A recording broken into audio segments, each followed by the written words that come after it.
pasado mañana es el futuro, dentro de 2 meses es el futuro. Lo que pasa, lo que no pasa, lo que no debería pasar. Hay que tener una imagen del futuro, hay que poner las luces largas, mirar con una mirada de más entidad al mundo que se nos presenta delante de nuestros ojos e imaginar el que vendrá más lejos. En tiempos de incertidumbre es cuando el ser humano más se interesa por el porvenir. Mi futuro confuso. Los mismos problemas que hay ahora y nuevos problemas. Cada vez va peor, socialmente, económicamente, medioambientalmente. Aunque nadie sabe lo que va a hacer la vida. Estamos viendo bastantes amenazas, una crisis que parece que va a ser más larga de lo que se preveía, unos fenómenos un poco de rupturas que podrían dibujar un futuro un poco oscuro.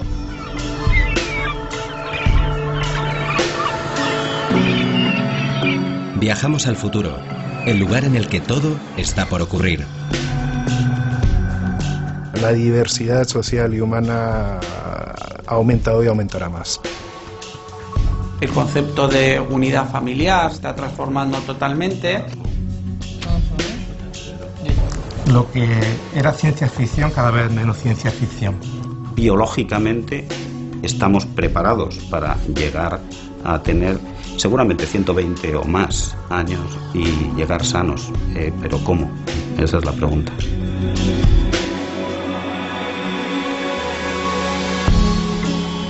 Estamos en medio de la gran revolución de la salud humana.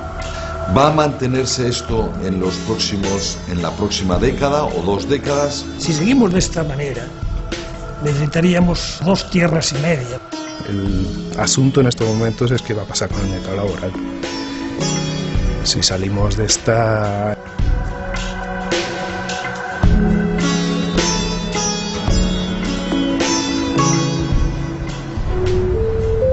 Señores clientes, la empresa concesionaria informa que para este trayecto no se dan avisos de embarque por megafonía. Rogamos permanezcan atentos a las pantallas.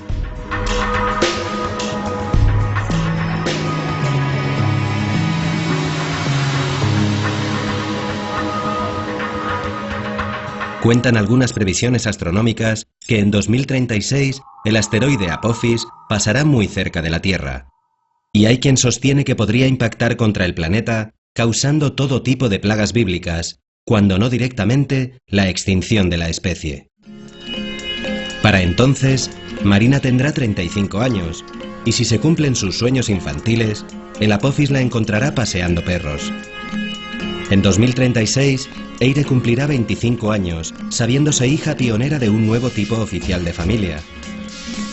Y Ana y Antonio estarán a punto de jubilarse.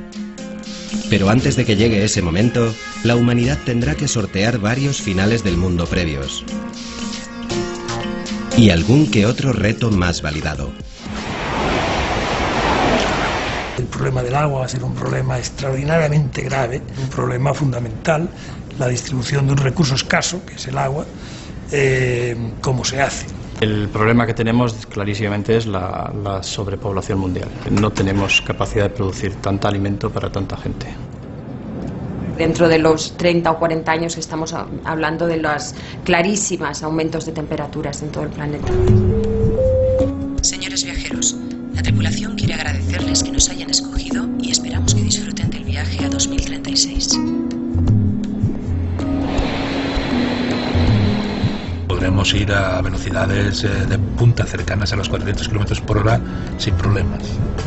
Las previsiones cuentan que para 2036 seremos unos 8.000 millones de habitantes en la Tierra, 53 millones en España. Y los niños que nacen hoy en los países desarrollados podrán aspirar a vivir 100 años. Consumiremos un 50% más de energía. La mitad de los coches del mundo serán eléctricos. Las enfermedades hereditarias dejarán de serlo. El superacelerador de partículas habrá reproducido un Big Bang completo. Y quien no esté en la red no existirá. En los próximos años habrá alimentos específicos para determinados segmentos de población. Las marcas comerciales intentarán patentar, entre comillas, productos que sean que curen la salud. Se está hablando de que la adolescencia actual será la última generación que cocinará. La comida llegará a las casas inteligentes, lista para consumir.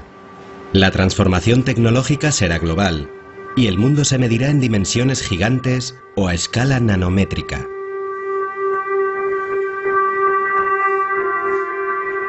Se está hablando de supercomputadoras que van a estar dotadas de una inteligencia incluso superior a la del ser humano. En un futuro tendremos sensores que los llevaremos en la solapa de la chaqueta y nos medirán todos nuestros parámetros vitales. Quizás hasta ayer, 20 años no fueran nada, pero hoy, dicen los antropólogos, los cambios van a tal velocidad que todo puede ser en el próximo cuarto de siglo. En el futuro, órganos completos y, por qué no, en el futuro mucho más alejado, un cuerpo humano entero. Lo que sería la creación de un ser humano in vitro completo. Sí, hay un miedo que tiene además un nombre, una expresión, que es la pendiente resbaladiza. Si hemos llegado hasta aquí, ¿hasta dónde llegaremos, ¿no? En este momento, uno de los principales objetivos está en la Luna y en Marte. En ambos dos se ha detectado ya con seguridad la presencia de agua y por lo tanto son objetivos posibles, muy factibles, de un asentamiento humano. En 2036, a Marga y Perashim les quedarían 4 años para terminar de pagar su casa. A mí lo que me da miedo es decir, llegar a la jubilación y seguir pagando la hipoteca. Si en un momento dado tenemos jubilación...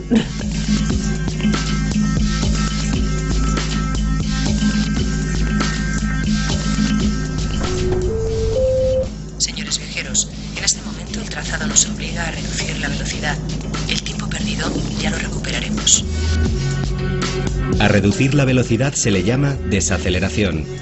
Y esa es precisamente una de las características de la estación de partida que vamos dejando atrás. La desaceleración económica mundial, la crisis, pone su marca a una época compleja en la que todo sucede más deprisa, o así parece.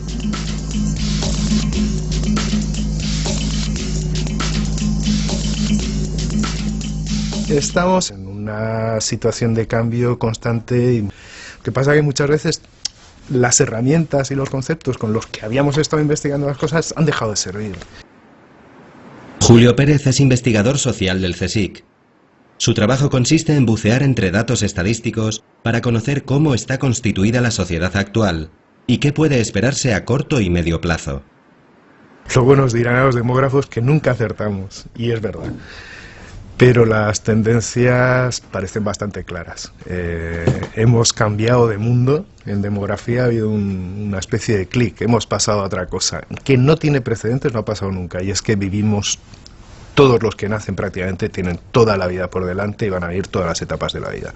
Ese democratizarse del vivir toda la vida es nuevo. Una de las consecuencias es que, claro, la proporción de gente mayor aumenta. Estamos en torno al 18% de mayores en España. Pasaremos del 20 y bastantes. Y no es una cuestión local, es una cuestión prácticamente planetaria. Por paradójico que resulte, la primera parada de nuestro viaje al mañana es la vejez. Gracias a los avances en medicina, lo que más va a marcar a la sociedad europea del futuro es el envejecimiento general de su población. Como Félix y Tinita, millones de españoles superarán en 2036 los 80 años. Y por primera vez en la historia de la humanidad, muchos podrán alcanzar la edad de la madre de Tinita, 105. Porque además es que tiene cabeza, claro. Muy bien, la cabeza está muy bien. Lo único que hace es que ve un poco mal, pero come muy bien y se entera de todo.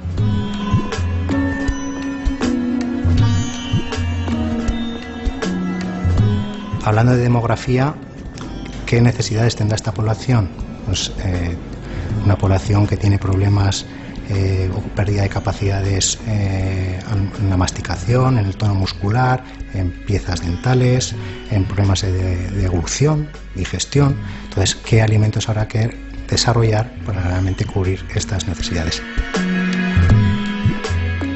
Azti Tecnalia fue en su origen una fundación creada por el gobierno vasco para la investigación del medio marino. Hoy es una empresa que, además de estudiar los mares, hace previsiones sobre los alimentos del futuro.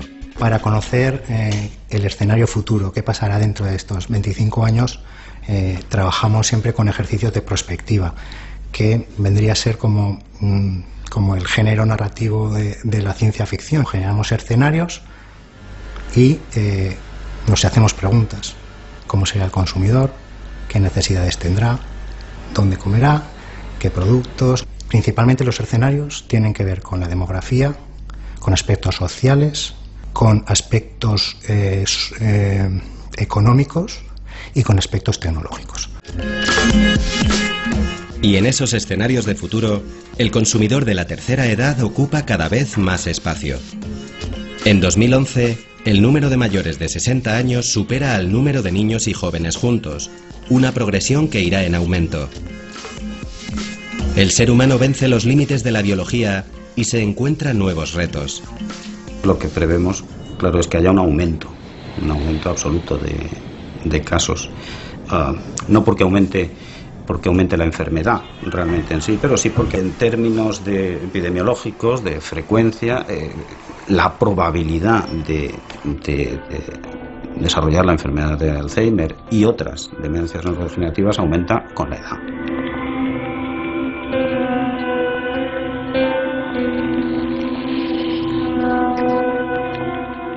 En la Fundación 100, dedicada a la investigación del Alzheimer, Alberto Rábano trata de encontrar la fórmula de frenar o amortiguar en lo posible esta progresión.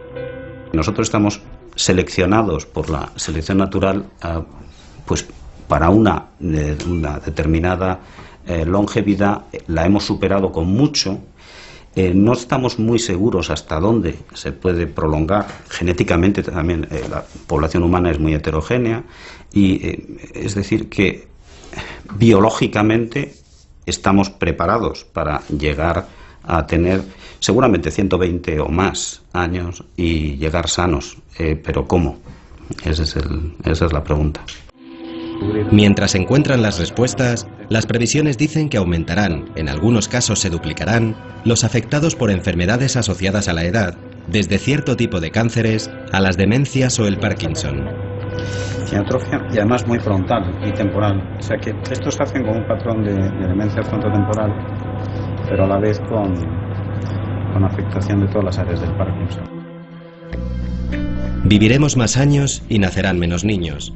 Ambos parámetros esbozan el retrato de la sociedad de 2036. El crecimiento acelerado de la humanidad se va a acabar antes de lo previsto, porque el descenso de la fecundidad está siendo mucho más rápido y más extendido de lo que se pensaba. Muchas veces, por motivos que no tienen nada que ver con los programas de planificación familiar, tienen que ver con digamos, eso del progreso, aunque sea un concepto muy difuso, pero es que el progreso, esa mejora en la supervivencia de la gente y en las condiciones de vida es lo que hace innecesario tener fecundidades tan altas, ¿no? Y este descenso planetario en el número de hijos es mucho más pronunciado en los países ricos. Las proyecciones que estamos realizando prevén que pues Europa sea digamos el continente a nivel mundial que más población va a perder en los próximos 30, 40, 50 años, ¿no? A diferencia de lo que pueden ser pues otros continentes, otras grandes regiones donde, sobre todo en el caso de China e India, se están produciendo ya y se van a seguir produciendo pues, crecimientos demográficos importantes, ¿no? Y sobre todo en África. Ivonne Zugasti es futurólogo científico, un especialista en prospectiva, disciplina que trata de adelantarse a lo que pueda ocurrir en una empresa, un país o una sociedad. Bueno, ahí estamos analizando dos grandes movimientos, ¿no? La gran transformación que supone las tecnologías de la información y la emergencia de la sociedad del conocimiento, ¿no? Fenómenos como los de las redes sociales que probablemente no acaban más que empezar, ¿no? Esto va a suponer una transformación total en nuestra forma de convivir con otras personas. La sociedad del conocimiento es el nombre que algunos optimistas han puesto a una época que empieza a finales del siglo XX, cuando las tecnologías de la información, con su creciente capacidad para almacenar cada vez más datos y hacerlos circular cada vez más deprisa, se convierten en un bien de gran consumo. A partir de ahí, ningún escenario de futuro puede hacerse sin ellas. En política, salud, música o amor, las aplicaciones tecnológicas son el ábrete sésamo del mañana. Entre sus promesas, la inteligencia artificial, el descubrimiento de nuevas fuentes de energía, la cura de todas las enfermedades y hasta la inmortalidad. Y luego un segundo ámbito importante ligado a lo que son los valores, bueno, pues lo que es el concepto de sociedad, el concepto de unidad familiar, que ya estamos viendo hoy en día que se está transformando totalmente. Pues mi madre lo ve, las cosas que pasan, eso de que los nietos, no los nietos, los bisnietos que tienen 20 y tantos, pues que se juntan a vivir, ay Dios mío, y que no se casan, y el otro, ay, ¿cómo llevas esa ropa? Y eso, mi madre está escandalizada, la pobre. Dice, ¿yo qué hago aquí viendo estas cosas? Yo pienso que nosotros vamos a, si es que vivimos un poco más, porque ya pasamos de los 80, pues no sé, no lo puedo prever. Yo creo que ya nos vamos acostumbrando, porque como lo vamos viendo poco a poco. Antes mayoritariamente veíamos niños y parejas jóvenes. Eso era lo habitual en el pasado de la humanidad. Ahora no. Ahora hay gente de todas las edades y en relación a las estructuras de los hogares y familiares pues pasa lo mismo. Antes casi todo eran familias con niños, lo que se llama familias nucleares, y ahora la diversidad es muy grande por la variedad de edades, pero también por la, digamos, relajación en la necesidad de constituir familias con muchos niños. Entonces hoy en día es opcional, hasta las opciones sexuales son opcionales. Ahora parece que va siendo el paso natural, porque un país detrás de otro, todo el mundo lo va legislando, que es como creo que tiene que ser. El resultado es una sociedad menos monolítica en la que conviven familias pequeñas, monoparentales, homosexuales, con un solo hijo o ninguno. Y familias amplias, numerosas, con hijos de relaciones anteriores, sin olvidar a los que vivirán solos. La gente busca mucho más opciones de vida. Antes estabas muy limitado a unos roles sociales y ahora mismo eso se ha diversificado muchísimo. De manera que la gente está bastante perdida. Tendrán que experimentar muchísimo en el futuro para saber cómo demonios quieren vivir. Pues yo quiero ser granjera para cuidar a los animalitos. Por un novio mío, un compañero. ¿Y con quién más? ¿Vais a vivir tú y él solos? Con Marcos y Laura. A mí me gusta hacer muchas cosas de mayor y no sé lo que podría hacer. A mí me gusta todo, vamos. Me imagino trabajando para una empresa cualquiera o trabajando para mí mismo, diseñando cosas. Tampoco quiero un trabajo para toda la vida. No me gusta estar sedentario. Ya he trabajado en trenes, o sea, he viajado mucho, pero aquí a España. Entonces yo quiero un trabajo en plan fotógrafo de National Geographic, por ejemplo. Mis padres son de Taiwán, pero yo nacido y criado en Dallas, Texas. Hice un Erasmus en Barcelona y me encantó. Yo creo que un par de años más en Europa y después a Asia una temporada, porque realmente mucho del futuro está empezando allí. Yo nada más terminar el máster me voy para afuera y ya está. Yo no pienso quedarme aquí ni loco. Tengo pensado en irme a Asia, alguna zona de Asia. Sea como sea el destino de este viaje, desde España el rumbo señala al este. El no hace tanto lejano oriente hoy se toca con la mano. Que el futuro será asiático ya es un lugar común. La mega tendencia sigue siendo la globalización. Y dentro de esa gran tendencia yo creo que hay sin duda unas transferencias de poder muy claras que se mueven desde el mundo occidental hacia el Pacífico. Nos vamos hacia el Pacífico a una velocidad muy grande. Tras dejar su puesto como máximo representante de la política exterior europea, Javier Solana imparte cursos y charlas sobre el futuro de la humanidad. Los llamados países emergentes, muchos de ellos están más mirando hacia el Pacífico o están en el Pacífico. China, India, por decir los dos más importantes, pero hay otros. A veces nos olvidamos, por ejemplo, Vietnam tiene 90 millones de habitantes, más que Alemania. Y China e India concentran el 45% de la población mundial. Un dato no por repetido menos sorprendente. casi la mitad de los habitantes del planeta residen en solo 2 países. Desde lo que llamamos la política dura, es decir, la militar, el mundo sigue siendo bastante unipolar. Estados Unidos mantiene un poderío mundial militar muy distante del siguiente, que sin duda es China. Yo no tengo la impresión ni el sentimiento de que China vaya a ser una potencia militar global. China sí quiere ser una potencia importante regional.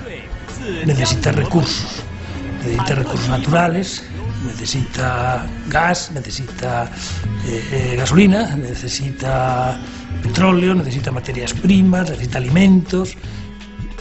Y si quieren seguir creciendo al ritmo que están creciendo, su necesidad de materias primas va a ser extraordinaria. Las materias primas son el talón de Aquiles del futuro.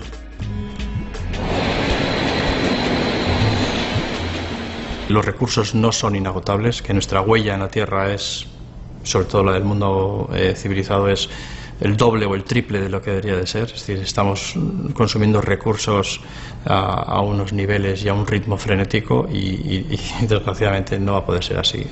No es que lo digan los científicos, es que lo dicen incluso los economistas. No hay más. Las reservas son lo que conocemos. Adolfo Uriarte es geólogo, doctor en oceanografía y asesor del Consejo de Medio Ambiente del Gobierno vasco. También es el director del Departamento Marino de Actitecnalia. A nivel mundial, el último informe de FAO indica que más del 50% de todos los caladeros mundiales están explotados al límite. Casi un 25% de ellos tenemos dudas sobre su posible recuperación. Los informes sobre costas y recursos marinos que se elaboran en la unidad de Adolfo Uriarte sirven de guía científica para fijar las cuotas de pesca en la Unión Europea. Se vienen a pescar del orden de 100 millones de toneladas al año. El documento de FAO este año también, que ha salido público este año, también dice que nunca antes se había comido tanto pescado y tanto producto del mar como ahora. Nunca tanta gente había vivido tan poco del mar y de la pesca como ahora.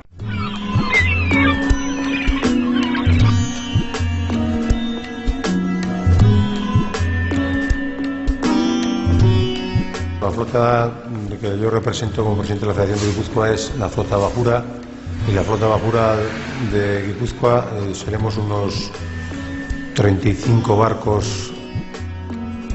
Nosotros pues las especies que nos dedicamos son pues el bonito del norte, la anchoa, el atún rojo, el verdel, chicharro, sardina, y luego merluzas, salmonetes, lubinas, sargos. La pesca es uno de los sectores que más transformaciones va a sufrir, según los analistas del futuro. Las políticas pesqueras han cambiado, se ha vuelto a unas cuotas más científicas, con lo cual, pues, como todo el mundo sabe, pues el recurso pesquero no está como para echar cohetes. Desgraciadamente, cuando hablamos de un stock sobreexplotado, estamos hablando de un stock. El stock no distingue de qué forma le están pescando. Cierta razón tienen algunos que están pagando justos por pecadores, pero cuando el stock está sobreexplotado, lo que tenemos que hacer es intentar limitar la pesca a todos los niveles. Estamos hablando de recursos renovables, en principio, siempre y cuando les dejemos que se renueven. En este momento pues es bastante de incertidumbre porque estamos en un proceso nuevo. No terminamos por colocarnos, luego a eso hay que añadir un poco la crisis global y luego también tenemos el problema de la carestía del gasóleo, ¿no? En estos precios que están en este momento pues tenemos una gran preocupación, encima por lo que oímos en la prensa y tal no parece que tiende a disminuir, porque somos muchos pescadores, muchos barcos y no tenemos cuotas, con lo cual algo tiene que ocurrir. Uno de los principales problemas que ya auguraban en 1990 algunos científicos era precisamente este colapso de los recursos, no solamente a nivel de lo que es el recurso marino, sino incluso muchísimos otros tipos de recursos. Y sobre el 2030-2040 es cuando auguraban el colapso de gran parte de las reservas que tenemos de muchísimos minerales que son necesarios para la vida.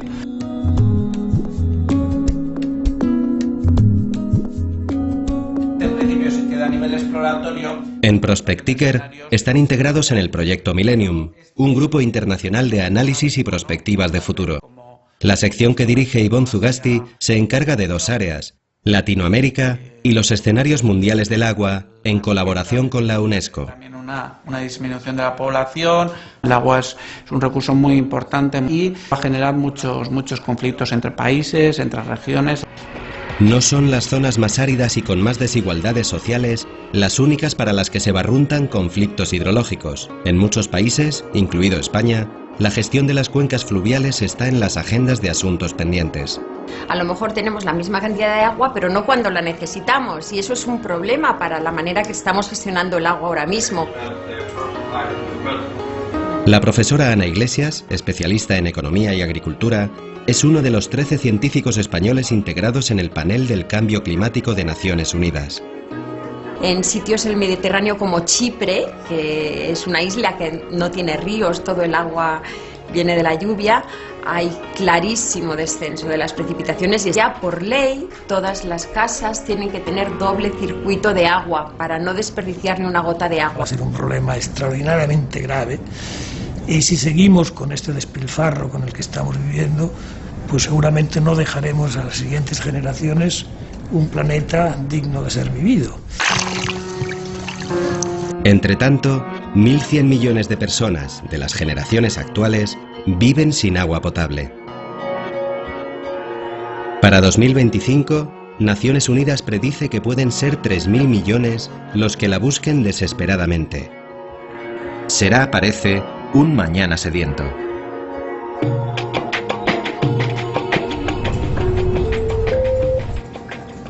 Señores clientes, ya pueden consultar nuestro catálogo online de opciones de futuro. Predecir, pronosticar, vaticinar, presagiar, anticipar, prever. A relatar el futuro no le faltan sinónimos. Va a ser un caos.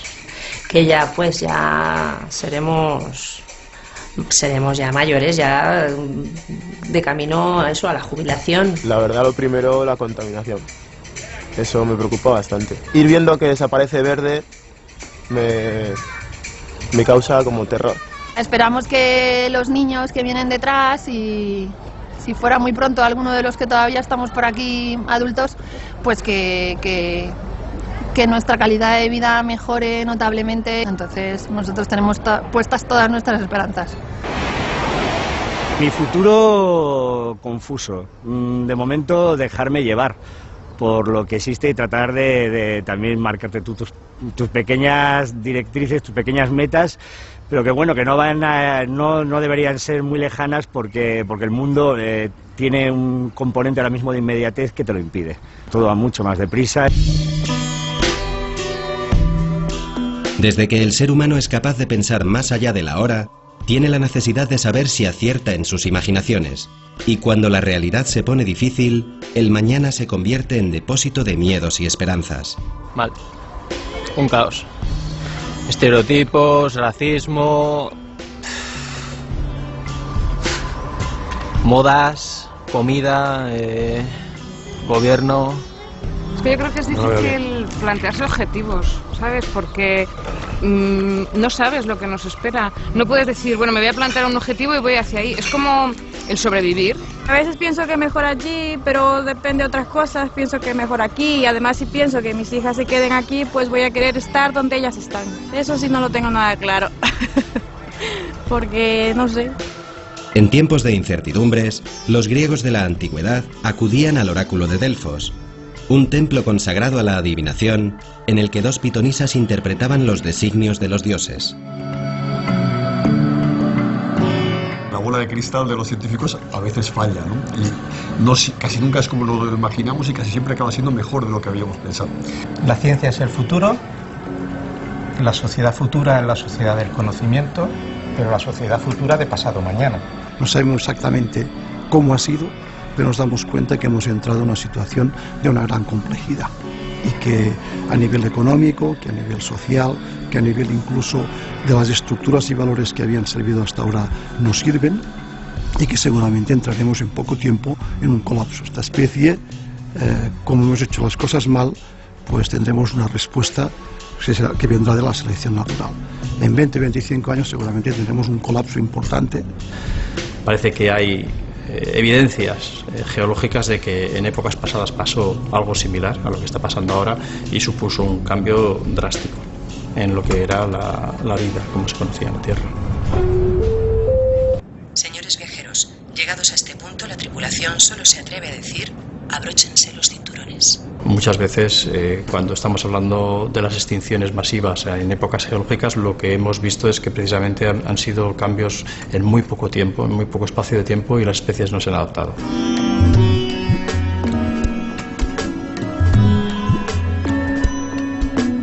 La humanidad atraviesa una era de revoluciones científicas y sociales bajo la amenaza de un cambio, pero no un cambio cualquiera. No hay nada más que un planeta. Podemos tener un plan B. Lo que no tenemos es un planeta B. Por lo tanto, todo lo que tiene que ver con el cambio climático y con la preservación de nuestro planeta es absolutamente fundamental. Y es un desafío global. Cambio climático de todas formas ha habido siempre. Esa es una cosa que hay que explicar siempre. Siempre ha habido cambio climático. Lo importante de este cambio climático que ahora sufrimos es la velocidad de ese cambio. Dos cosas. Cambio en las medias de temperatura, por supuesto, subir. Cambio en las precipitaciones, menos lluvia y peor distribuida, con más riesgo de fenómenos extremos, de inundaciones y de sequías. I am here with my students and I think I want to show, okay? Here they are in the room.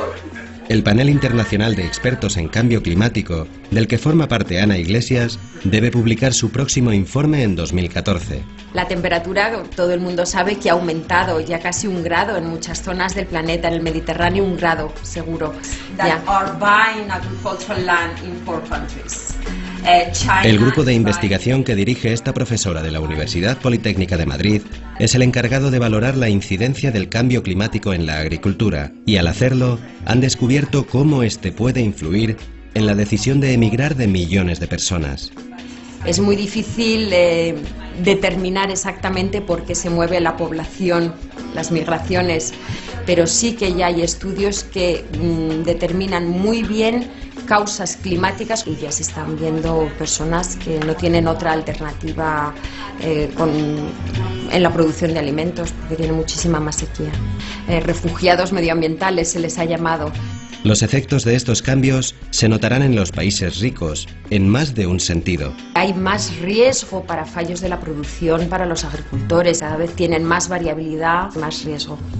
Hay grupos de agricultores, por ejemplo, que son los viticultores, que tienen que tomar decisiones a larguísimo plazo, porque una viña tiene que durar pues 30 años o 100 años. Y el mar también se está mostrando sensible a esas variaciones. Sí que hay a nivel mundial evidencias de que hay incrementos de subida del nivel del mar. Cuando estamos hablando de cambio climático sabemos que muchas especies van a sufrir estrés. Los peces regulan su temperatura conforme a la temperatura del medio ambiente. Si la temperatura del agua sube, la temperatura del pez sube. Eso va a afectar al crecimiento, va a afectar a la reproducción, va a afectar a muchísimos parámetros biológicos.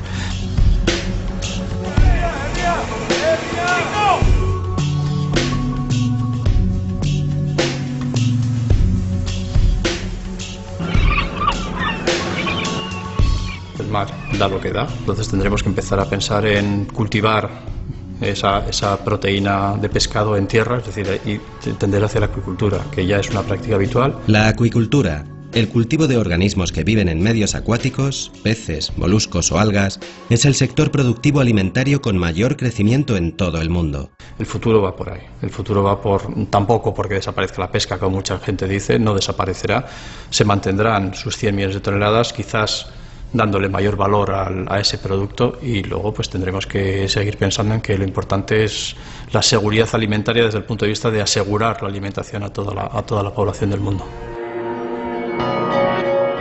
Cada 4 segundos muere una persona de hambre en el mundo. Es un dato de 2010. También lo son las cifras recogidas por la ONU de malnutridos. Algo más de un 13% de la población mundial sufre de hambre y desnutrición. Son 920 millones de personas para las que 2036 queda muy lejos. En la época más veloz de la historia humana, no todo lleva la misma prisa.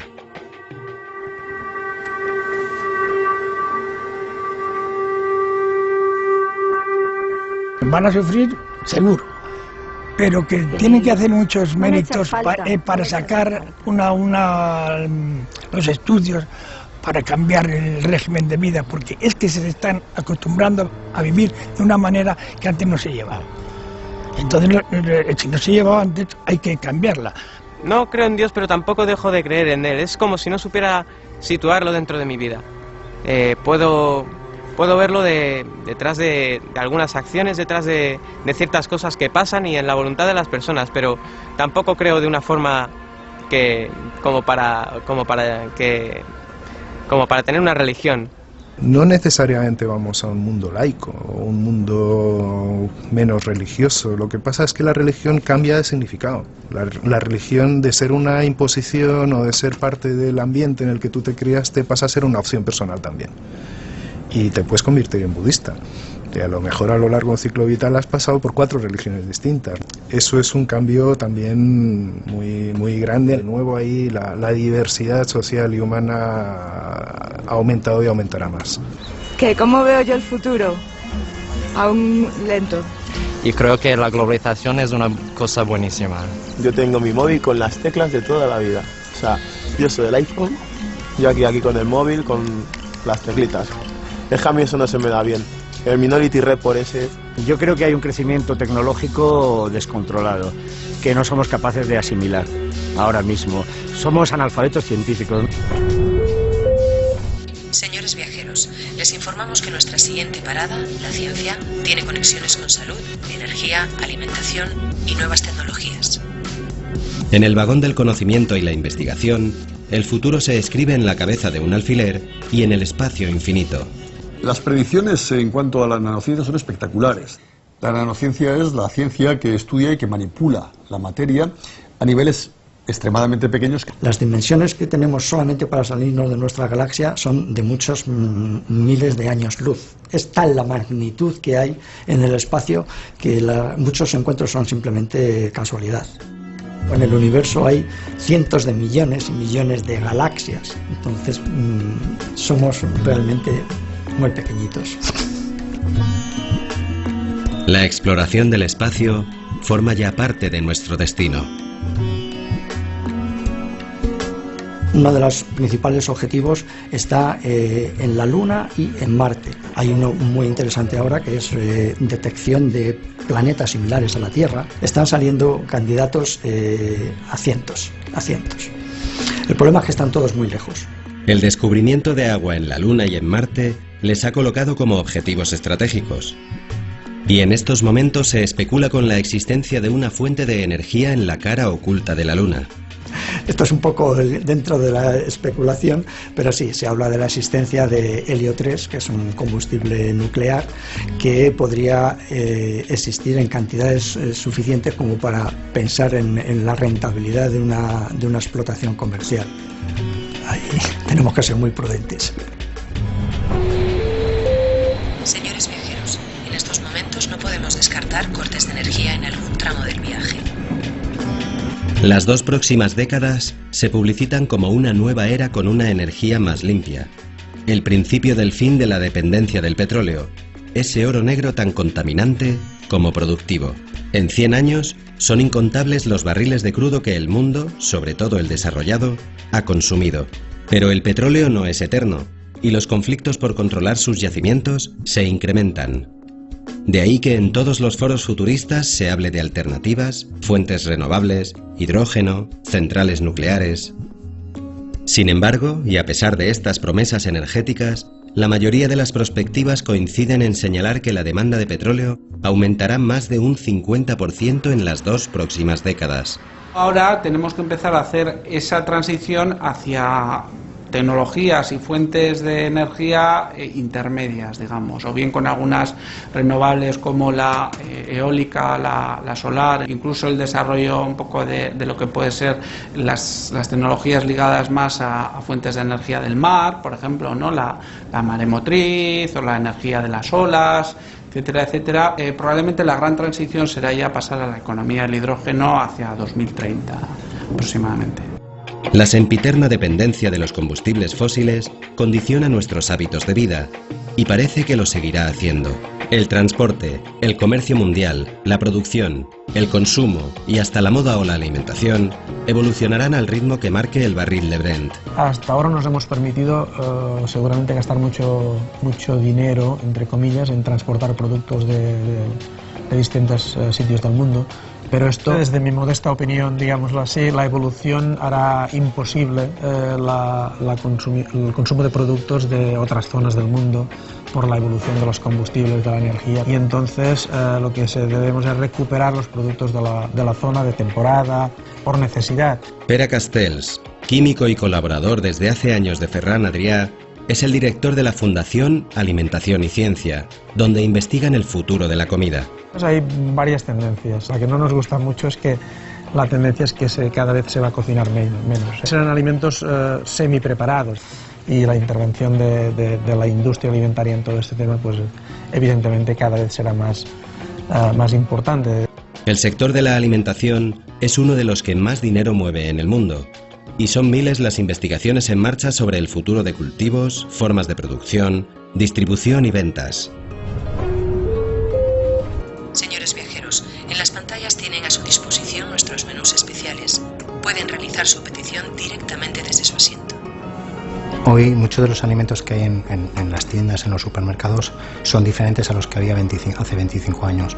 Y dentro de 25 años seremos diferentes, por lo tanto sabrán nuevos alimentos que hoy ni imaginamos. La crisis energética, el envejecimiento de la población, el cambio de rol de la mujer y una vida urbana ajetreada configuran la cocina del futuro. Y en el horizonte ya aparecen alimentos con 1001 propiedades. En este sentido, podríamos hablar que en los próximos años habrá alimentos específicos para determinados segmentos de población, productos con ciertas propiedades nutritivas y o de salud, ¿no?, que se llaman los alimentos funcionales. Medicalizar la alimentación, seguramente desde el punto de vista de marketing esto funciona, pero puede ser que se produzca un efecto boomerang, porque si todos los alimentos que consumimos nos curan cosas, pues al final uno no se cree nada. O sea, si esto me cura la salud, o sea, a lo mejor sí que es verdad, pero no está demostrado. Hay gente que dice que ya la generación del siglo XXI quiere ser inmortal y eso. Y lo basa en la alimentación y eso es imposible, digamos. No sé si será imposible en un futuro, pero yo creo que a corto plazo es imposible. Entretanto, aumentará uno de los principales problemas de salud del mundo desarrollado, la obesidad, en gran parte debida a un tipo de alimentación barata y alta en calorías. Comemos más seguro que hace 25 años.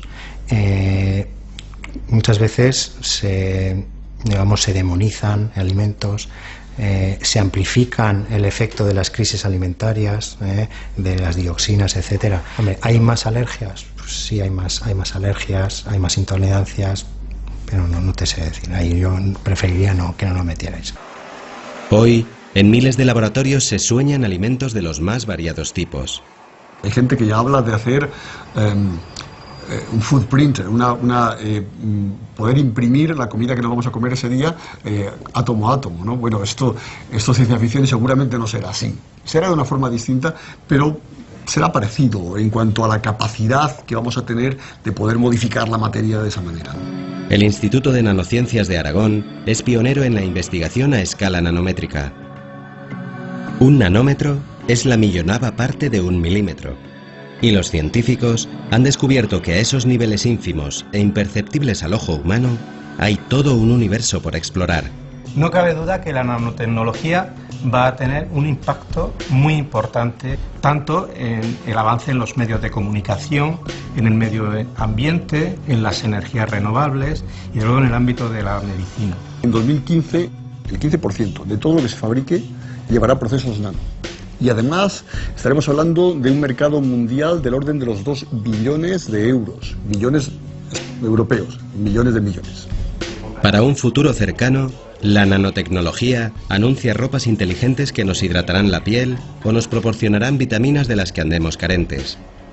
Actualmente se investigan nanopartículas contra el cáncer nanopartículas que se coman la polución, nanopartículas que detecten mínimas cantidades de explosivo, que formulen nuevos tipos de energía, más duradera y menos contaminante, o que procesen millones de gigas de información.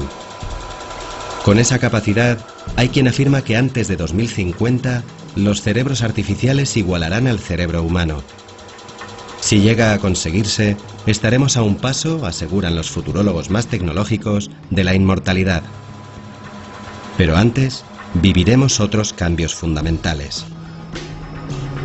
Manuel Doblaré es uno de los mayores especialistas españoles en diseño de prótesis e implantes y biomedicina.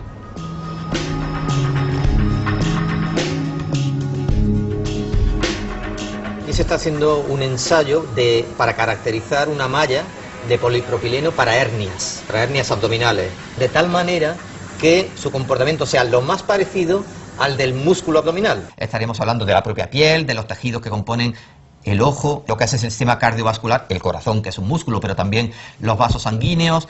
La creación de un artificial que no genere rechazos está cada vez más cerca. Hombre, la utopía que todos tendríamos en la cabeza sería no utilizar ningún tipo de tejido soporte, utilizar solamente células, de tal manera que con factores bioquímicos determinados fueran capaces ellas solas de generar inicialmente tejido y, por qué no, en el futuro, órganos completos y, por qué no, en el futuro mucho más alejado, un cuerpo humano entero. Lo que sería la creación de un ser humano in vitro completo.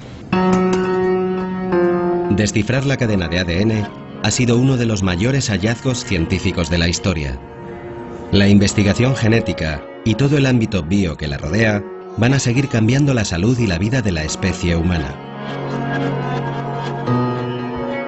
Hay muchísimas patologías raras, es que son muchísimas. Casi todas son alteraciones genéticas, entonces todos tenemos muchísimo interés en que la investigación con células madre prospere. Es un tema muy complejo, pero que entiendan que esto no es hacer un clon de otra persona, o sea, no es hacer una selección genética, no es hacer un clon igualito a otra persona, sino que es salvar la vida a muchas personas y si no salvarla, en muchísimos casos mejorar su calidad de vida. Lo que ocurre con la clonación primero es que el término quizá debería dejar de usarse, ¿no? Porque el término ya viene cargado de un tabú y se sigue utilizando la palabra clonación para una técnica que es la transferencia nuclear, que está destinada a producir embriones para obtener células madre, ¿no? Desde el punto de vista ético, ¿qué hay que decir? Pues el problema ético hoy por hoy es las reticencias que hay desde ciertas doctrinas morales sobre si es legítimo o no producir embriones artificialmente y utilizarlos para unos fines que no son la reproducción. Victoria Camps preside el Comité de Bioética Español, un organismo consultivo creado por el Gobierno tras los avances en biociencia. El debate no está únicamente en la investigación con células madre. La evolución en la reproducción asistida, los bancos de cordones umbilicales, el aborto, los cuidados paliativos, los derechos de los pacientes demenciados, la eutanasia, son cuestiones que conformarán buena parte del mañana común. Hay que poner límites, ¿eh? No todo lo que se puede hacer se debe hacer y tenemos que ser conscientes de que además la protección de la salud es un derecho fundamental. Las enfermedades infecciosas van a mantener un peso importante, especialmente en los sectores más pobres de nuestra sociedad y, por lo tanto, si tuviera que ponerle una palabra al gran reto de la salud global en la próxima década o 2 décadas, va a ser el problema de la equidad. Y ahí es donde yo creo que nos vamos a jugar parte de nuestro futuro. El médico Pedro Alonso y su equipo continúan con sus investigaciones contra la malaria y otras enfermedades ligadas a la pobreza. Los últimos descubrimientos en vacunas colocan a la humanidad a pocos metros de la línea de una meta esencial, siempre que haya interés por recorrer esos metros. Señores viajeros, por cuestiones ajenas a nuestra voluntad, tenemos que hacer frente a una serie de imprevistos. Rogamos disculpen las molestias. La capacidad de pensar en el futuro es causa de no poca ansiedad y estrés. Intuimos problemas, buscamos soluciones, hacemos proyectos, inventamos amenazas, posponemos decisiones y de repente sucede algo que trastoca nuestros planes. Estábamos ya embarcados en este viaje al futuro cuando tembló Japón y se empezó a tambalear el statu quo en los países árabes y musulmanes. La catástrofe nuclear de Fukushima, justo 25 años después del anterior accidente radiactivo en Chernóbil, y las revoluciones en la zona del mundo con más petróleo, vinieron a desbaratar algunos pronósticos. Estamos hablando de que el 70% de las poblaciones árabes actuales tienen menos de 30 años y además son urbanos, porque ha habido un proceso muy acelerado de urbanización en todos estos países. Y ese movimiento democrático, de aspiración democrática y de libertades, va a cambiar también todos los parámetros de las relaciones entre esos países y el mundo occidental. Aquí va buena parte del destino colectivo, nadie lo duda. En lo que no coinciden las predicciones es en si algo similar podría ocurrir en Europa. En principio en Europa contamos con una zona de estabilidad bastante importante, existe un estado del bienestar que ha actuado un poco de prevención de cara a conflictos sociales, pero bueno, pues ese estado del bienestar está en estos momentos en cuestión. Señores viajeros, les informamos que entramos en la recta final del viaje.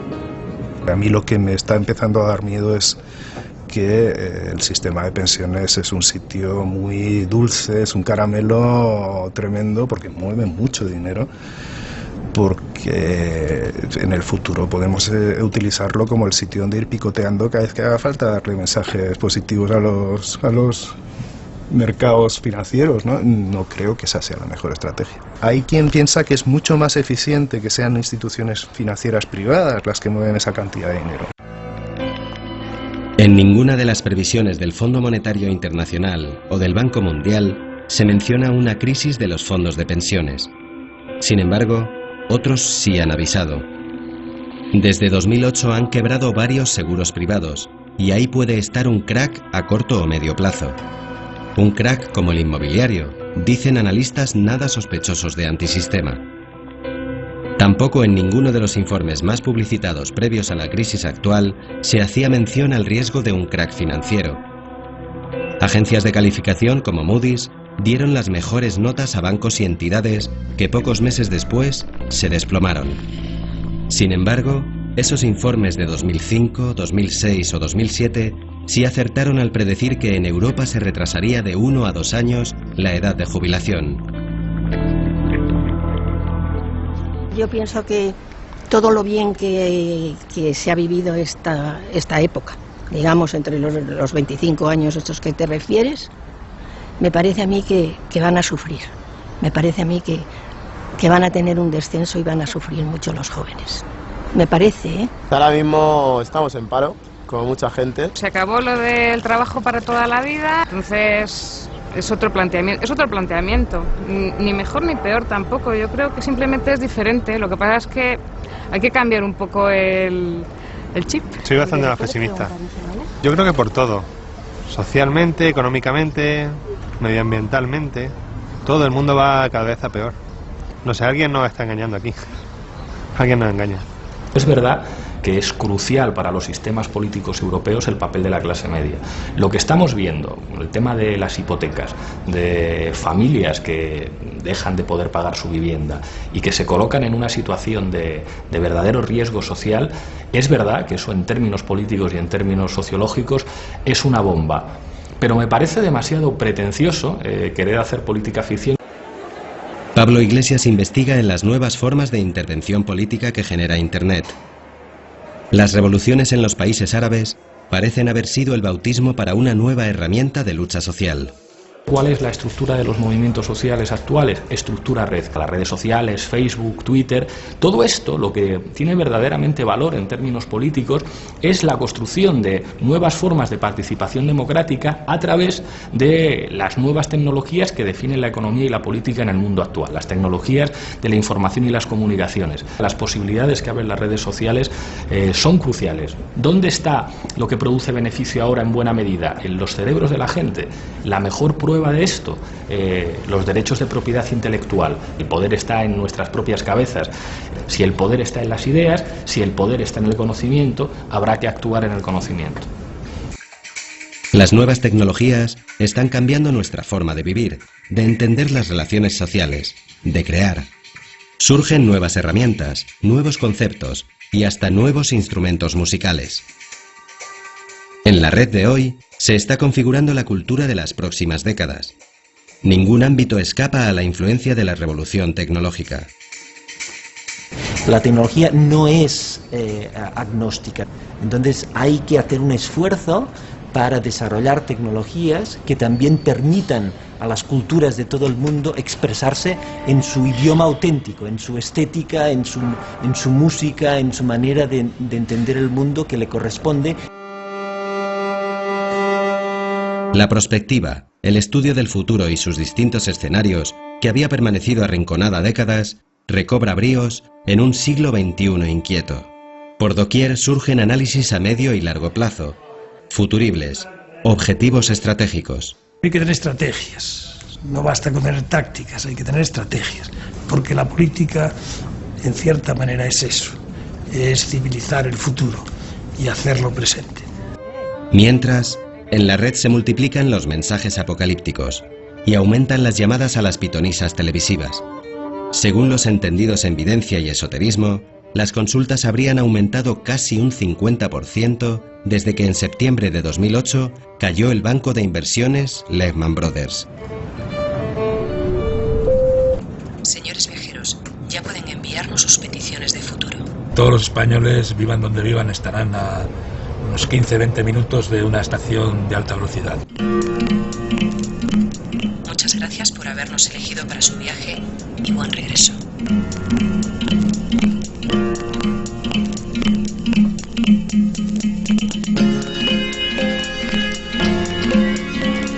Cuando llegue, llegó. No me preocupa, ni para bien. Mejor ni para peor. Estamos más cuidados, ¿eh? Eso de los médicos lo veo que ha progresado para bien. La mejor manera de luchar contra la llamada explosión demográfica es disminuir la mortalidad, porque solo entonces las poblaciones aceptan disminuir su natalidad. Es un elemento clave de nuevo de futuro. Un mundo sin guerras, que no haya tanta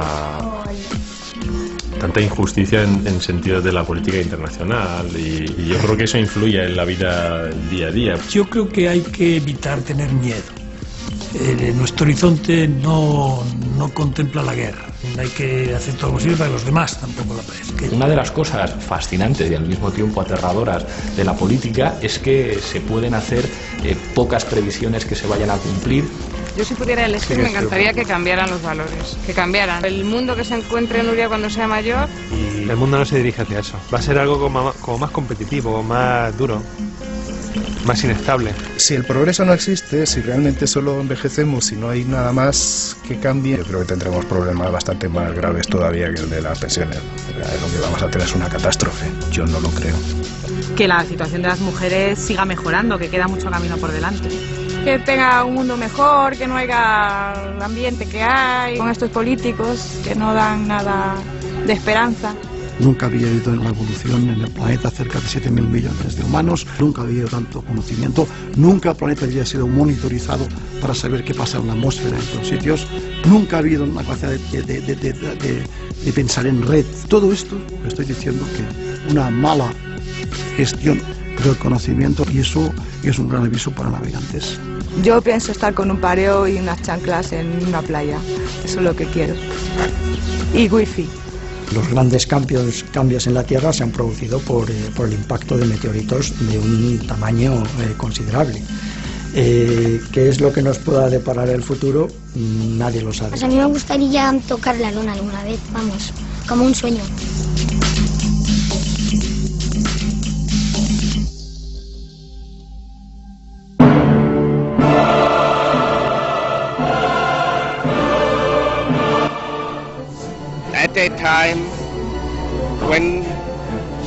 El cine ha popularizado recientemente la historia del rey Jorge VI de Inglaterra y sus trastornos del habla.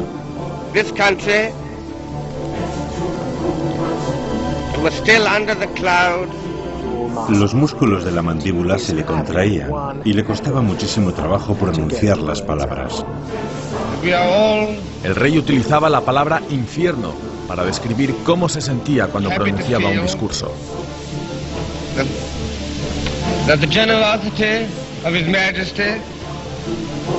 Él estaba absolutamente aterrado. Estar solo en una habitación ante un micrófono le horrorizaba. Y poco más de un mes antes de la coronación, se da la orden. Vayan a buscar a Logue. El terapeuta del habla Lionel Logue fue la última oportunidad para vencer su tartamudez. Otros pacientes de la época cuentan sus métodos. Esa es la verdadera clave, respirar con el diafragma. Así que vamos a realizar varias respiraciones. Vamos allá.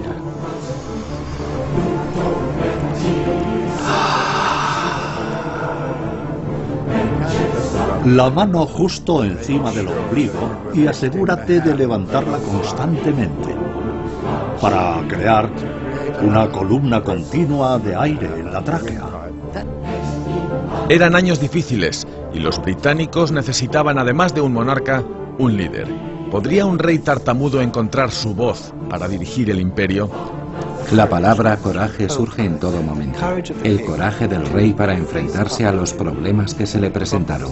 Los afrontó con la cabeza alta en cada ocasión, nunca los eludió, los abordó de frente. El auténtico discurso del rey. La próxima semana en Documentos TV.